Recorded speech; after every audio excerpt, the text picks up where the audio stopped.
just a little bit of a background where we've been, where we're going, things that are happening in the legislature right now, things that you can expect to see happen before the end of this session.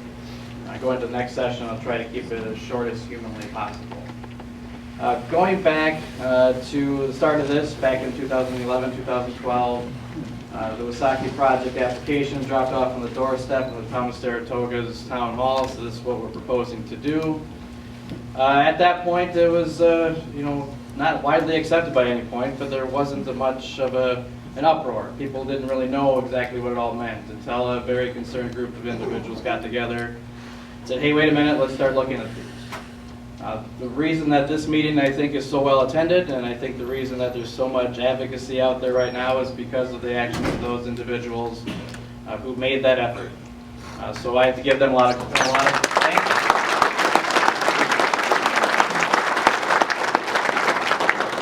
Give them a lot of thanks. They did a great deal of education, a lot of outreach to community members, both in Saratoga, Rome, and even outside, heading out to the rest of the Sands area.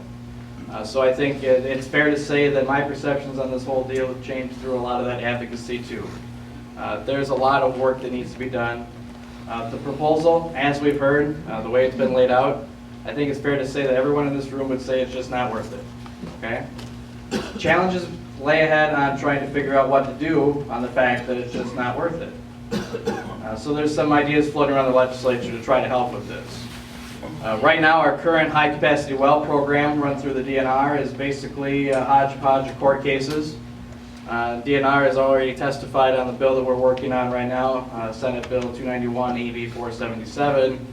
So we kind of have it on the back end of the napkin, is what the DNR says sometimes, and how they try to figure out what effects a well is going to have in a certain area and how to do it and where to go and all of those things. So the first step we took, Senator Coles and I, and the reason I work with Senator Coles is I should back up is he's the chair of the Senate Environment Committee, so it's a good compromise to work with Senator Coles because those things are going to come to his committee, so we can vet them out ahead of time. So the first step we took is try to figure out how exactly we can let DNR have a better management tool besides something on the back of the napkin with a bunch of court cases hodgepodging, trying to figure some things out. So we started looking towards the state of Michigan. State of Michigan has spent a lot of time and a lot of effort and a lot of money, I should say, too, on trying to figure out a good classification system for their high-capacity well permit applications. So in Michigan, if you pull up their website on their DNR, I can't remember exactly what the DNR is called over there, it's different. If you pull up their high-capacity well application website, you can enter your exact coordinates, and what Michigan will do based on your application and your coordinates and what your needs are for your permit is they have a three-tiered system. It's a green light, a yellow light, and a red light. So I think the benefit they have over us in creating that system is they've actually taken the time and the energy and devoted the money, but they've created a great deal of science that we just don't exactly have in the entire state to put a system like that together. So we need to start developing more scientific data points so we can get to a system like Michigan. Right now, I kind of call the Wisconsin system is we're about 20 years behind the curve and where Michigan is. They didn't have big divots in their water issues. We have a big hole that we have to fill in as far as where we want to get to build a foundation to move forward. So the bill we're starting to work on, well, not starting to work on, I've been working on it for a long time, but starting to get traction in the Senate committees and the Assembly committees. SB 291, 477 does that. It creates a green light and yellow light areas, and we're working on trying to figure out how to create some red light areas too. So the green light areas, the areas that we know have no significant hydrological issues similar to what the Central Sands have, I want to take those green light areas and move them out of the process. Tell DNR these are the coordinates, these are the areas that we know for now are perfectly good to issue permits in, and let's move ahead and get those out of the equation. Second step is the yellow light areas. And to address the yellow light areas, we're talking about creating something called sensitive resource areas in the state of Wisconsin. So in the sensitive resource areas of the state of Wisconsin, we're going to pre-designate 3 areas, and we're going to give a process for every other area in the state, every single one of those lakes that Dr. Kraft mentioned, and every one of those headwaters, every other stream, a process to qualify for the sensitive resource qualification. The 3 areas we're going to pre-designate are going to jump to the head of the line. Say these are the areas of the most excessive need in the state of Wisconsin. These are the areas we have to protect first. First one is the entire town of Saratoga. Second one is the entire town of Oasis. And the third one is the Pleasant Lake area around Coloma. And the reasons we chose those were simple. The Coloma area, Pleasant Lake one, is to protect against an existing court case that they spent a lot of time and a lot of energy and a lot of money on trying to gain some protections for the Richfield area. So that sensitive area number 3 is going to protect that area. Sensitive resource area number 2, it's Plainfield Lake, Long Lake, Huron Lake, the ones that you saw the great jet skiing and bass fishing on that aren't there anymore. Those are the ones we're going to start with over there, because those lakes are gone, and we have to figure out how to get those navigable bodies of water back to a public rights stage. Third area is the future area, the area where problems are coming, that we know something is going to happen if permits are granted for the Saratoga-Wasaki project. So the entire town of Saratoga will be in an SRA designation. So now that you know what those areas are, let me tell you what the SRA designation will do. The SRA designation will give every navigable body of water in that sensitive resource area guaranteed protections through the DNR. More regulatory authority for DNR to do research and develop management plans and put boots on the ground to make sure that if something comes in new, that they're right on top of it, watching it as it goes through the entire process. Instead of just granting permits as they do now and saying good luck, have fun, call us at some point in the future. So constant monitoring is the big proponent, or the big win out of the sensitive resource area designation.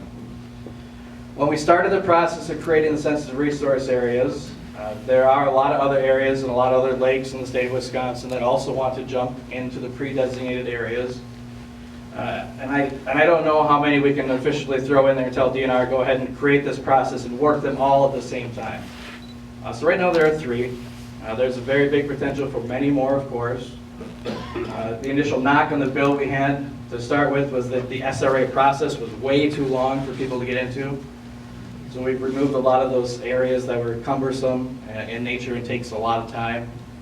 So the sensitive resource area designation will be knocked down to probably a third of what it would have been otherwise. We took a lot of the contested case hearing stuff out of there for somebody who had a ruling go against them. So now there's going to be a little bit more certainty for growers outside of sensitive resource areas until that need becomes apparent to be put into the sensitive resource area. And there'll be absolute protection for not only private wells, but navigable bodies of water within all of the SRAs. So as we move forward through the process, there's some challenges. We can write policy that makes sense, and I think the policy we're working towards makes sense. But then you bring in the politics of your policies that you create. And that's where we need to have a conversation, because there's a lot of different ways this thing could go. First of all, there are proponents who say no legislation should be done. Let the current system go the way it is. We're better off without anything. The second step is a bill by Senator Gudex that says we're going to address issues for high-capacity wells as far as transfer of ownership, repair, replace, but it doesn't touch any of the sensitive areas and designation. Our bill, the third bill that's up this session, takes in all of those considerations, leaves in place cumulative impacts for everybody in an SRA, leaves cumulative impacts in place for everybody who has applied for an SRA, but gives those people outstate who are not in those sensitive areas a chance to move on with their permitting applications. Now, if our bill goes through the way we have it addressed, it's going to significantly assist the people of Saratoga in their fight to not have the Wasaki Farm problem. But, as a trade-off for that, it's going to hurt other areas that may be sensitive resource areas. For example, Pine Lake, Fred's here, other areas in Waushara County that I represent, Pine Lake, Saxville area, I mean, all of those other lakes will have absolutely no protections whatsoever up until the point they apply to be an SRA. So if we want to spend more time protecting Saratoga and Rome from the Wasaki situation, this bill's the way to go. But you have to understand that you're making trade-offs for other areas of the state that are not going to receive those same protections. And the reason that is because there's so many other legislators out of state that don't understand exactly what is going on that we've seen through these presentations today. The education effort has been there to try to educate them as to what the problems and the challenges are. Frankly, some see it as somewhat a concern. Even more frankly, others just don't care. So to get a bill passed, it's going to take some widespread support, and to get those votes from those people who say, well, I only care a little bit, or I don't care at all, then you have to get support from some of the big groups that come in to help them understand why it's a big situation and a big problem. So we're talking about groups that are not necessarily friendly in other issues. We're talking about the potato and vegetable growers. We're talking about the Dairy Association. We're talking about some of the Farm Bureau and some of the big agriculture groups that need to be brought into this decision to get the protections I need for Saratoga. We want to bypass getting support from them. Our bill probably goes away pretty quickly and pretty easily, and puts us back into either the Gudex bill getting passed or no bill getting passed. The two options that are not the bill that we're working on give no additional protections for the town of Saratoga or the town of Rome whatsoever. So we really need to understand that as we go through this process, whichever bill goes through, you can either have more protections here and less in other areas, or you can have less protections completely, or you can have just a bill for the egg growers themselves. It's a lot of different challenges out there, folks, and it's something we're going to work towards solving.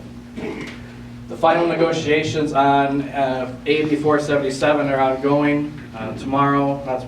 Monday was kind of our drop dead day. We're going to make sure that all the final negotiations are in place.